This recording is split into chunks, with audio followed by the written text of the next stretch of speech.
සුබ දවසක් සියලු දෙනාටම. එතකොට අද අපි මේ වීඩියෝ එකේදී සාකච්ඡා කරන්නේ අපේ ඊළඟ කාර්ය ශක්ති ජවය කියන පාඩමේ විභාග ගැටලුව 2021 ගැටලුව තමයි සාකච්ඡා කරන්නේ. දැන් අපි ගත්තොත් අපි මේ වෙනකොට 2016 ඊළඟට 2017 2018 2019 අන්තිමට කතා කරා 2020 ගැටලුව අපි ගැටලු සාකච්ඡා කරා. එතකොට මේ වීඩියෝ එකේදී අපි 2021 ගැටලුව සාකච්ඡා කරනවා. ඒ 2021 ගැටලුව. ඒතර පළවෙනිම වීඩියෝ එකේ කියන්නේ 2016 වීඩියෝ එකේ මේකට දාලා තියරි කාරණා කීපයකුත් අපි මතක් කරනවා. දැන් අපි මතක් කරන්නේ. හරි. අපි බලමු 2021 ගැටලුව කොහොමද තියෙන්නේ කියලා.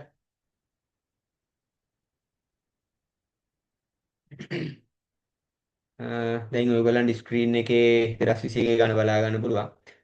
මම ගාන කියවන ගමන් ඉස්සෙල්ලා රූපය ඇඳගෙන ඉන්න. නේ ඉස්සෙල්ලා කියලා ඉන්නේ.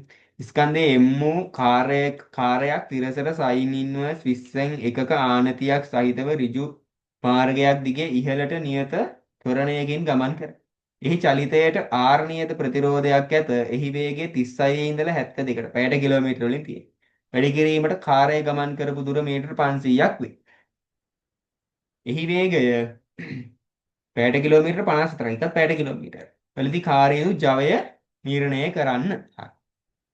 පළවෙනිම වැඩේ රූපය අඳින්න කලින් මේ පැයට කිලෝමීටර අගයන් තත්පරයට මීටර වලට හදාගෙන ඉන්න. මේ පැයට කිලෝමීටර අගයන් ටික තත්පරයට මීටර වලට හදාගෙන ඉන්න. ඒක කරන්න අපිට තියෙන්නේ මේ අගයන් වීඩියෝ එකට එන්න. හරි. මේ පැයට කිලෝමීටර අගයන් 18න් 5න් වැඩි කරනවා. හරි.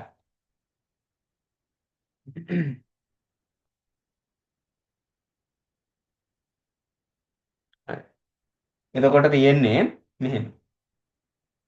පළවෙනි එක තියෙන 36. 36 ගුණ කරනවා 18න් 5යි. ඒතර 18 ඒවා 1යි 18 ඒවා 2යි කැපිලා ගිහිල්ලා මට එනවා 10යි කියලා. 10යි ms ඍණ 1. ඊළඟට 72. එතකොට එතනින් එනවා 18 ඒවා 4ක්. කියන්නේ 20යි. ms ඍණ 1. ඊළඟට 54. ඒකත් ගුණ කරනවා 18න් 5යි. එතකොට එතනින් එනවා 15යි ms ඍණ 1 කියලා. පළවෙනියටම පැයට කිලෝමීටර වලින් තිබ්බා කියන තත්පරයට මීටර වලට හරවගත්තා. දැන් අපි මේ ගානට අදාළ රූපය ඇඳගමු. එතකොට මේක එන්නේ මෙහෙම. වෙන්න ආනත තලය. මේකේ ආනත භාවය මම θ කියලා ලකුණු කරගන්නවා. එතකොට ගානේ වෙනම දීලා තිබ්බා sin θ කියන්නේ 20n1යි කියලා. sin θ කියන්නේ 20n1. වෙන්න මේ කියන කාර් එක මේකේ බර පල්ලට ක්‍රියා කරනවා. ස්කන්ධේ m නම් බර mg. මේකේ ප්‍රතිරෝධයක් ක්‍රියා කරනවලු. මම මේ ප්‍රතිරෝධය R කියලා ගන්නවා. වාහනේ ඉහළට යනව නම් ඉහළට ප්‍රකර්ෂණ බලයක් තියෙන්න ඕන. ප්‍රකර්ෂණ බලය F කියලා ගන්න. නියත ත්වරණයකින් යනවලු. මම ත්වරණය A කියලා ගන්න. හරි. ඉස්සෙල්ලාම අපේ වැඩේ ත්වරණය හොයාගෙන ඉන්න එක. ත්වරණය හොයාගන්න නම් චලිත සමීකරණයක් දාන්න වෙනවා. අපි දන්නවා u ආරම්භක ප්‍රවේගය 10යි. ඊළඟට v අවසාන ප්‍රවේගය 20යි. ඒතර 10 ඉඳලා 20 වෙනකොට ගමන් කරපු දුර මීටර් 500යි. මේකට අදාළ ත්වරණය හොයන්න පුළුවන් අපිට. මම චලිත සමීකරණය දානවා v වර්ගයේ සමානයි u වර්ගයේ ධන 2a සමීකරණය 20 වර්ගය 400යි u වර්ගය 100යි එකතු කිරීම දිවාරයා මෙතනින් එනවා a දන්නේ දුර 500යි ඒතර මේක අඩු වෙලා 300යි 300 සමානයි 1000යි a. එහෙනම් aට උත්තරේ එනවා 300 බෙදීම 1000 ඒ කියන්නේ 3 බෙදීම 10. ඒකකය ms ඍණ 2. එතකොට තොරණය හොයාගත්තා ms ඍණ 2 කියලා.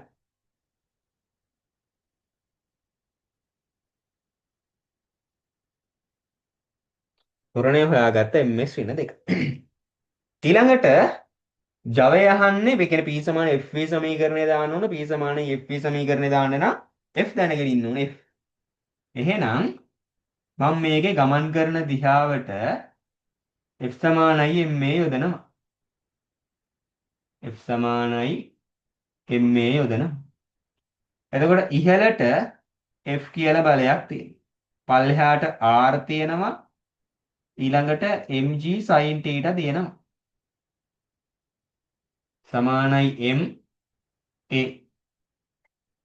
එතකොට f සමානයි r ධන mg sin θ කියන්නේ 20න් එක එකතු කිරීම m a කියන්නේ 3 බෙදීම 10. හරි. f සමානයි r ධන mg බෙදීම 20 එකතු කිරීම 3m බෙදීම 10. ඔන්න වාහනේ ප්‍රකර්ෂණ බලය. වාහනේ ප්‍රකර්ෂණ බලය. ඒතර අපිට කියන්නේ මේකේ 54ක් වෙනකොට වේගය 54ක් වෙනකොට ජවය හොයන්න සමීකරණයක් ලියන්න කියලා. ජවය හොයන්න සමීකරණයක් ලියන්න. හරි. එතකොට ජවය හොයන සමීකරණය වෙන්නේ T සමානයි FV සමීකරණය. ජවය තමයි P කියන්නේ. ප්‍රකර්ෂණ බලය කියන්නේ F ට. R ධන mg බෙදීම 20 එකතු කිරීම 3m බෙදීම 10. වතාවක් v කියන්නේ 15. එතකොට මෙන්න මෙයාගේ සුළු කරගත්තාම අපිට ජවය ලබා ගන්න පුළුවන්. ප්‍රමාණවත් සමීකරණ ලියන්න කියලා තමයි කියන්නේ. ඒතර සමීකරණ ලියවහම ඇති. ඒතර පළවෙනි සමීකරණය මේක. පළවෙනි සමීකරණය මේක. දෙවෙනි සමීකරණය මේක. ඔන්නෝම අපිට උත්තර ගන්න පුළුවන්. එතකොට මේ කතා කරේ අපේ 2021 කාර්ය ශක්ති ජවය ගැටලුව.